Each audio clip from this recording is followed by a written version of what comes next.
when we're ready for the talk, then the children, along with their group leaders, will head over to the Christian Education Building where they will have their,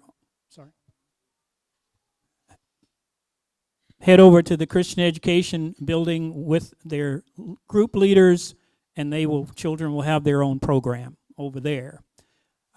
Here, there will be a talk on the subject of the evening, and if you've been watching, they've been kind of scrolling around up there on the screen. Tonight's topic is...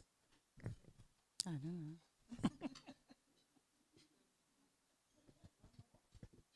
All right, stand by. This was your part. Thank you very much. Okay? It's nice to have a team. Okay. So my name is Robert Hutton, and I'm Marion Hutton. And we have been designated as the MCs, so we're supposed to kind of know how everything goes and answer all the questions. We're going to be working on that. A little bit more administration. Each week when you come, please use these doors right here. We'll all come in, sit down, have dinner. As I said, then there'll be a break.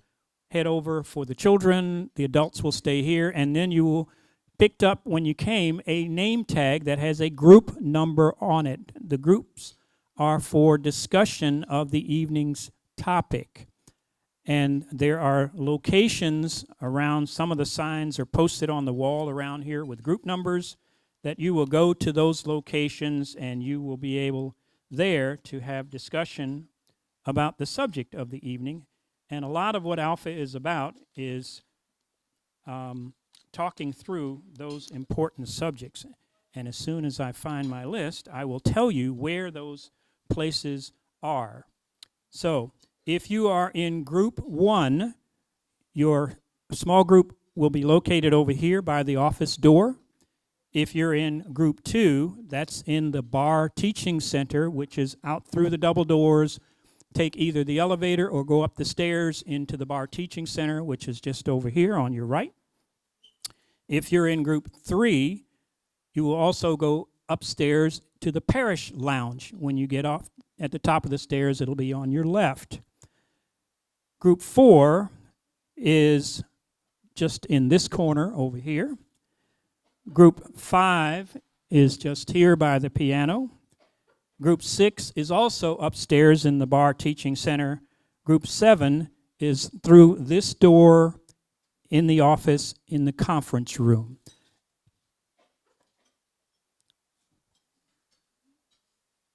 Okay, sounds like it worked.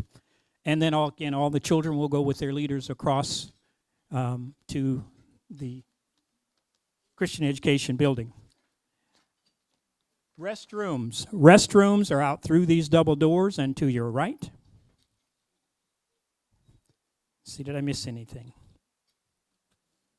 I believe that's all there is for us for the time being. And this is a relaxed atmosphere. The discussions are open.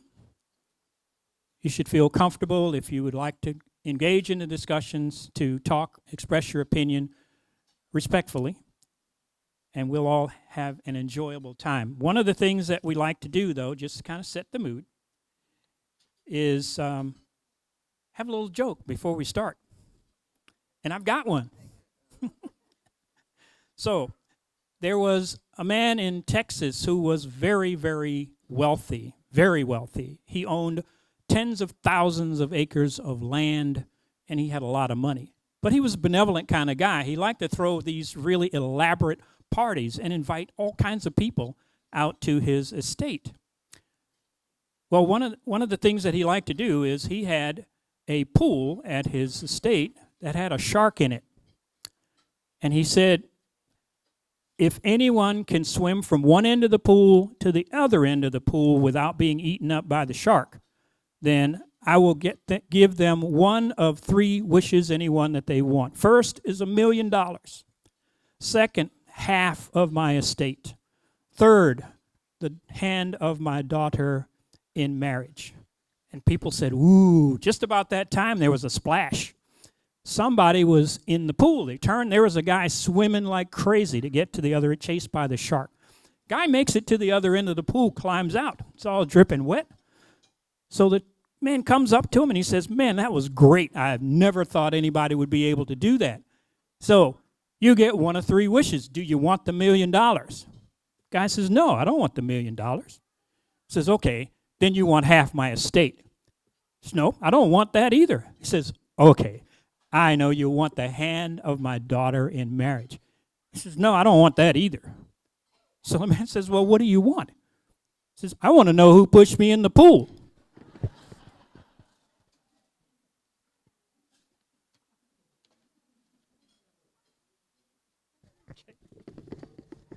All right. So, are there any other questions, concerns before we carry on? All right. In a few minutes, we're going to ask that the children, in about 10 minutes, for the children to, along with their leaders, to head over to the other part, and then we'll have our talk for the evening.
Testing 1, 2, 3.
I am. Hello. Hello. Can everybody hear me? Can everybody hear me? How was dinner? Okay, so let's give a round of applause for the kitchen crew.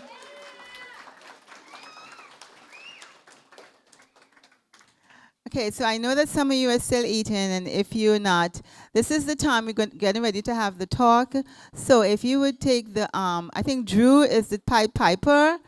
So if you would take the youth, the young people, and just sort of follow Drew over to wherever he goes.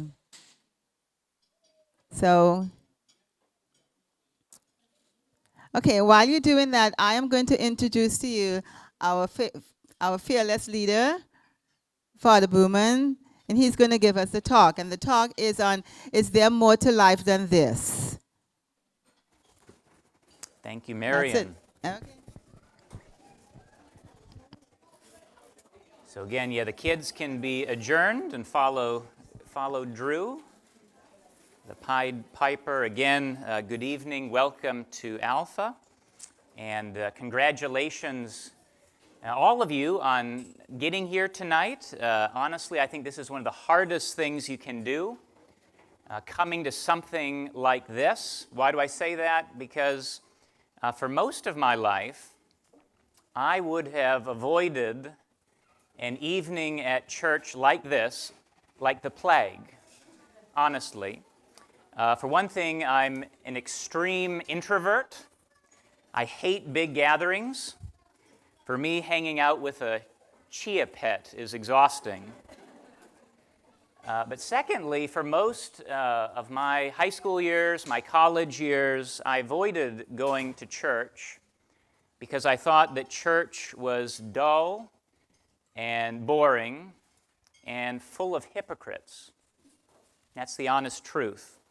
As Robert Louis Stevenson once said, let's get that slide up, the great author, he once wrote in his journal, he said, "I've been to church today, and I'm not depressed." Amazing.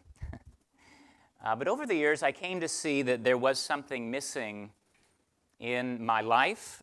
You see, I've always really been on a search for happiness, and over the years, I would think, if I can be good at sports, then I'll be happy. If I can get good grades, then I'll be happy. If I can get a girlfriend, then I'll be happy. If I can get a good job, then I'll be happy. But eventually you get to that next stage, whatever it is, and you discover, is this it? This is not what I thought it was going to be. There has to be more to life than this. In 2005, after Tom Brady won his third of 7 Super Bowls, he was interviewed on 60 Minutes, and he said this. He said, "Why do I have 3 Super Bowl rings and still think there's something greater out there for me? I mean, a lot of people would say, this is what is. I reached my goal, my dream, my life. But me, I think, God, it's got to be more than this. This can't be what it's all cracked up to be. I mean, I've done it. I'm 27. What else is there for me? Bernard Levin was one of the great columnists of the last century. He was not a Christian. In fact, at one point, he actually said, for the 14,000th time, I'm not a Christian. But he wrote this. He said, Western countries are full of people who have all the material comforts they desire, together with such non-material blessings as a happy family, and yet lead lives of desperation, understanding nothing but the fact that there is a hole inside of them. And however much food and drink they pour into it, however many cars and televisions they stuff it with, however many well-balanced children and loyal friends they parade around the edges of it, it aches. It aches. The comedian Russell Brand put it this way. He said, drugs and alcohol are not my problem. Reality is my problem. Drugs and alcohol are my solution to fill again that hole inside of me. And I think for me, for most of my life, that's really what I was experiencing, feeling this hole, this emptiness in my life, a hunger for something more, maybe a spiritual kind of hunger. Well, Jesus once said this. He said, I'm the bread of life. Basically, I'm the one who can satisfy this spiritual hunger that really nothing else in this world will satisfy. I heard of one Japanese woman who put it like this. She said, in Japan, it's like we have two stomachs. We have one stomach for ordinary food, meat and potatoes and things like that. And I think that's kind of the equivalent of what Bernard Levin was talking about, good things like possessions and relationships and things of that nature. But this Japanese lady said, it's like I've got another stomach, and she described it as a rice stomach. She said, unless we Japanese eat rice, we don't feel satisfied. And I bet that if Jesus were to speak with her, he'd have said, I am the rice of life.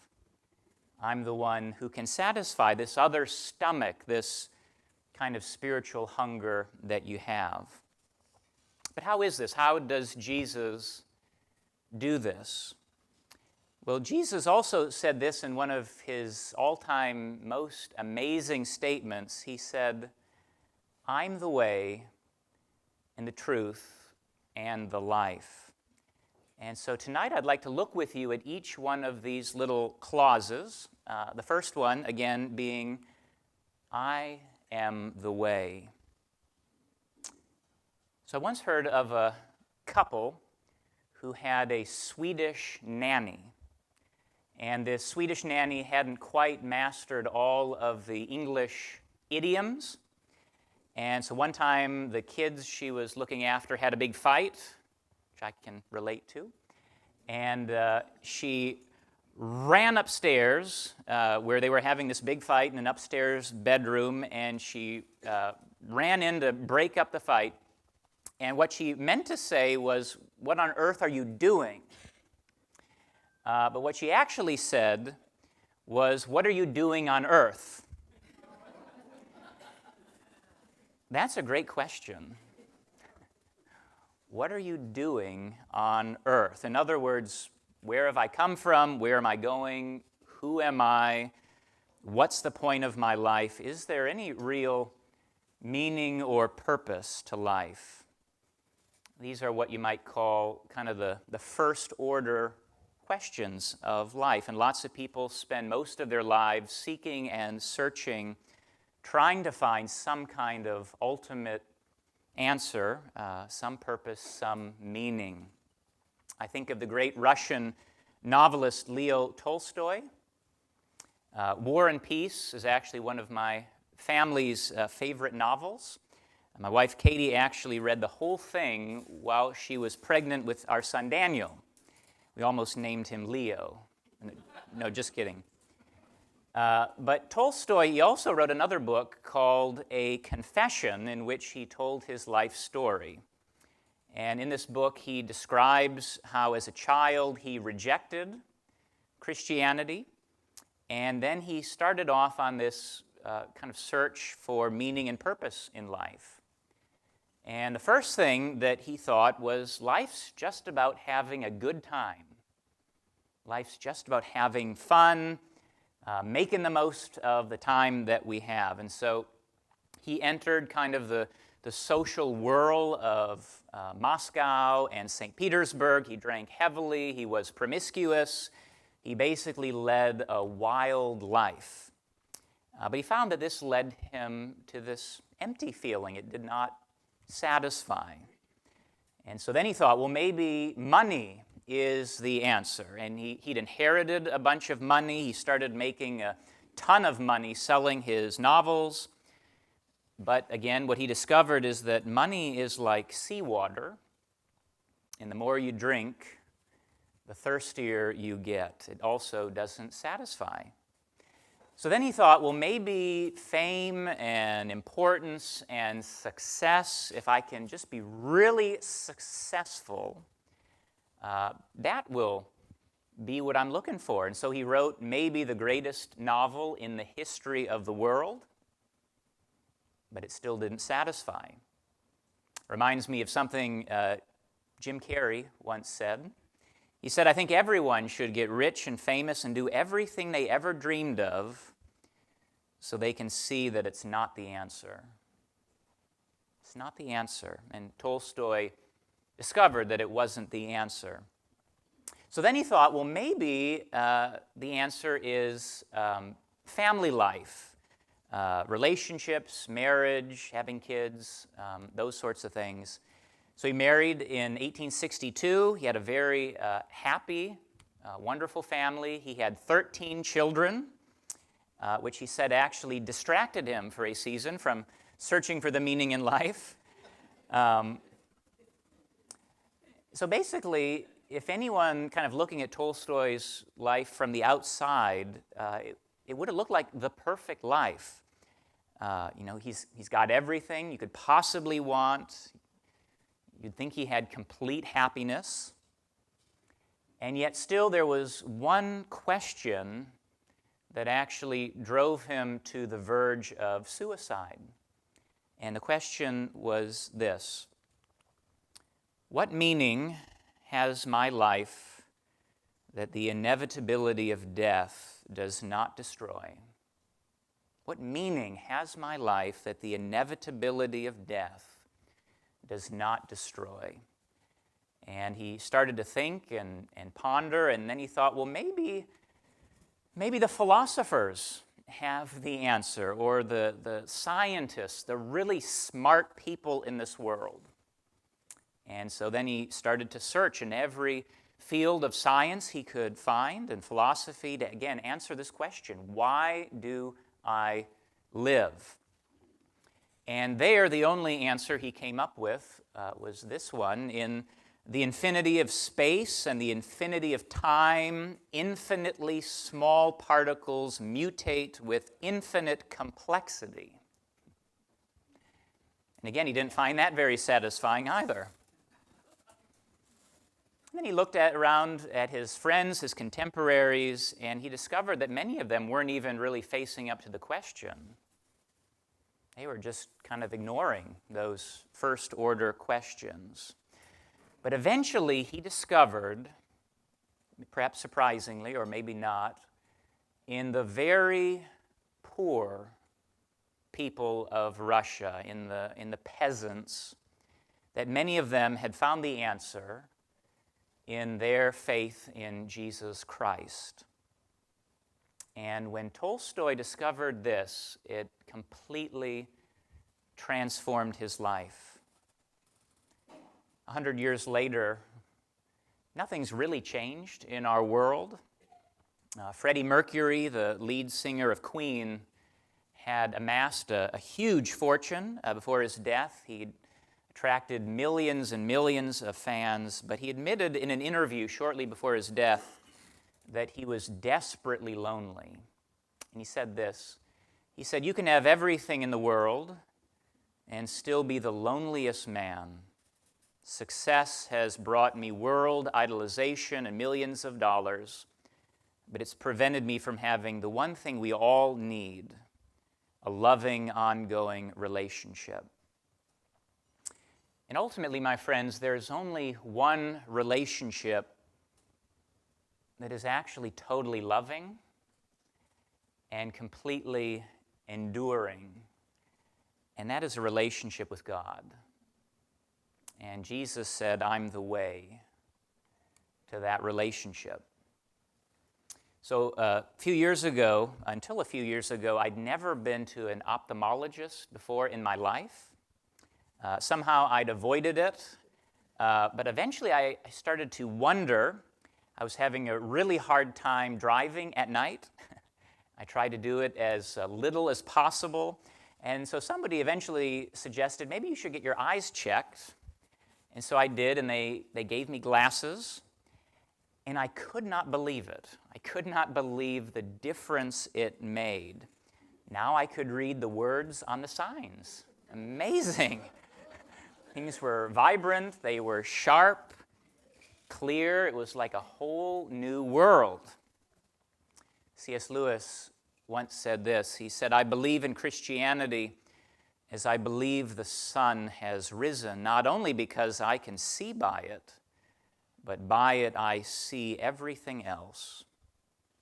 And it's kind of like Jesus is the lens through which we see God. He's the way to God. He's the lens by which we see God, and also the lens by which we see everything else in this world truly, in a totally different dimension and a totally different clarity. Again, Jesus is the way. But Jesus also said that I am the truth. Now, you could say, well, that's nice, that's great, that you have this relationship with Jesus. You find meaning and purpose in your life through Jesus. That's great for you, but it's not for me. I'm on a different path. But logically, if you really think about this, it can't really be the case, because if it's ultimately true, in an ultimate sense, then it would be true for everyone. And if it's not true, then it can't be good for me. Then I'm living in a fantasy world, which is not good. It really matters whether it is true or not. C.S. Lewis again put it this way. He said, "Christianity is a statement which, if it's false, is of no importance, and if it's true, is of infinite importance. The one thing it can't be is moderately important." So that's the question. Is it true? And we'll look a lot more into this question next week. We'll delve into it. But I'll just say for now that I'm a pretty nerdy guy. You've probably picked up on this. And when there's a question, I like to try to get to the bottom of it. So over the years, I've read lots of Christian stuff, but I've also tried to read other things. I've read 4 books by Dr. Bart Ehrman, who is probably the world's leading critic of Christianity, again, because I want to wrestle and grapple with these things. And what I've discovered is that there is so much evidence for the life, the death, and the resurrection of Jesus Christ. Of course, there are many highly intelligent people who are atheists, but equally, there are also many, many, many brilliant people down through the years who are Christian, who've looked at the evidence and come to the conclusion, this is absolutely true, and I'm going to build my life on it. You think of the many pioneers of modern science, people like Descartes, Newton, Kepler, Galileo, Copernicus, Faraday, Boyle, Mendel, Kelvin, Pasteur, Lister, Maxwell, Simpson, etc., etc. all great scientists and followers of Jesus. Or you take one of the great scientists of our time, Francis Collins. He was the director of the Human Genome Project, one of the most respected genetic biologists in the world.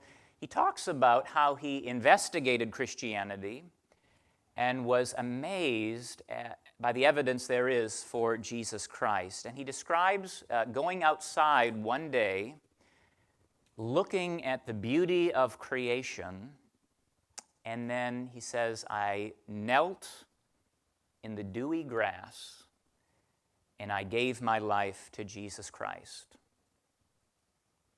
Or take lawyers. This is Lord Denning, one of the most prominent lawyers of the 20th century. He was also very well known for his Christian faith. He'd used his powers of analysis to look at the evidence, and again, he came to the conclusion, it's true. The Bible was the most tattered book in his library. He was so interested in the evidence for Jesus Christ. Now, when Jesus says, I'm the truth, the Hebrew understanding of truth is not just intellectual truth, head knowledge, but it's also heart knowledge. In other words, truth as experienced. So what's the difference between intellectual and heart knowledge? So I've been married to my wife, Katie, for 15 years. But supposing that before I'd ever met her, I'd gone into a Barnes & Noble, and there was a book with the title, Katie, the Amazing Woman. And I picked it up, and I started reading, and I thought, this looks very interesting. Chapter 1, her extraordinary intelligence. Chapter 2, her sparkling personality. Chapter 3, her exquisite cooking skills. Chapter 4, her potential to be a long-suffering wife. So I read through this book, and I'd probably say, wow, this sounds amazing. She sounds like a really incredible woman. That's head knowledge. That's head knowledge. But I can tell you now, after 15 years of lived experience, that she is an amazing woman. And that is, again, lived experience, heart knowledge, full being knowledge. You know that you know that you know. And when Jesus says, I am the truth, he's talking about an experience of truth, that we can actually have a relationship with him. Not just that there's evidence for the resurrection, but we can have a relationship with the risen Lord Jesus Christ. So Jesus said, I'm the way, I'm the truth, and then he said, I am the life. In fact, he actually said later, John 10:10, he said, I've come that you can have life, and life in all of its fullness, or abundant life in some translations. And he also says, he talks a lot about in the Gospels how he came to deal with all of the stuff in our lives and in this world that stops us from having an abundant life. He came to deal with all of the things that get in the way and stop us from enjoying life to the full. Now, I have to confess that for most of my life, and I may be the only person who has lived this in this room, but I struggled for most of my life with intense feelings of guilt and shame. And there were many things for many years that I never shared with another human being. Again, because of that guilt and that shame. I just, feel terrible about all the crappy things I'd done. But Jesus came to deal with our guilt. He came to deal with our shame. He came to deal with everything that gets in the way. And this is the most amazing news. God loves you. God loves you. You are loved in spite of everything that you've done. It's the most important thing that you could take away from this course. God really, really loves you. And he came in the person of his Son, Jesus Christ, to die on a cross for you and for me. He took all of our guilt, all of our shame, all of the bad stuff in our place in order that we could be free to live life to the fullest. And this is the most astounding, amazing, wonderful news. And for me, it has been completely life-changing. I am a different person today than I was before because I don't have that guilt and that shame crushing me. Now I can talk about all of the bad things I've done, and it's easy. I can actually celebrate. This is where I was. This is what God has done. It's a dramatic, dramatic change. Now, this doesn't mean that everything's, peaches and cream and rainbows and walks on the beach. I don't actually think it's easy to be a Christian today. I don't think the Christian life is easy. In fact, I think it's pretty hard and challenging to be a Christian in today's world. Alice Cooper, the rock musician, he once described his conversion to Jesus, and he said this. He said, "It hasn't been easy combining religion and rock. It's the most rebellious thing I've ever done. Drinking beer is easy. Trashing your hotel room is easy. But being a Christian, that's a tough call. That's real rebellion." So it's not easy, but I would say this about my experience of having a relationship with God through Jesus. It's not boring. It's not untrue. It's not irrelevant. And it's actually the most exciting thing in the world. It is an adventure. It is a journey. And I found that Jesus really is the bread of life. He's the one thing that can give our lives meaning and purpose. He's the one who satisfies that spiritual hunger. And there's so much more we're going to be exploring in this course over the coming weeks. And I just encourage you as you gather in your small groups, talk, wrestle, chew, lay it out there, be honest. Whatever you've been wrestling with over the years, you're in a safe place. You can be real. You're among friends. So I just encourage you to go for it. But in closing, Tony Campolo once took a survey of 95-year-olds, and he asked them a single question. He said, if you could live your life over, what would you do differently? And these 95-year-olds basically said two things. They said, number one, I would reflect more.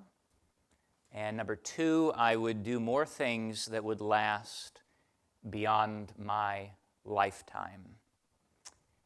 And my friends, this is what Alpha is all about. In the busyness of our chaotic lives, this course provides time and space to reflect deeply among friends and to really explore those things that will last beyond our lifetime. So I'm honored to be with you tonight, to be with you on this journey.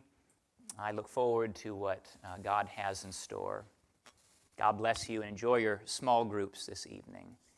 I'm going to turn it over once again to Robert and Marion.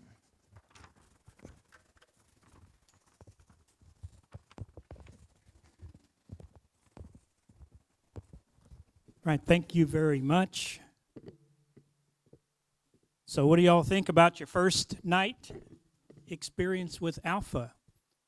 Interesting question, interesting things to think about. I'm going to once again talk about the small group. As soon as I find the map, everyone has a group number, and you're supposed to be helping me here. my chart. So group number 1 will be by the office. Group number 2 upstairs in the bar center. Group number 3 upstairs in the parish lounge. Group number 4 is here in this corner. Group number 5 is just here. Group number 6 is upstairs in the bar center. And group number 7 is through this door in the office. It is now a little after 7. You can be holding conversations and discussions in your small groups a little before 8. Your group leaders will dismiss you from there. And one of the things that I would like to add is that if, after your first encounter with Alpha, if you think that you have a friend who might enjoy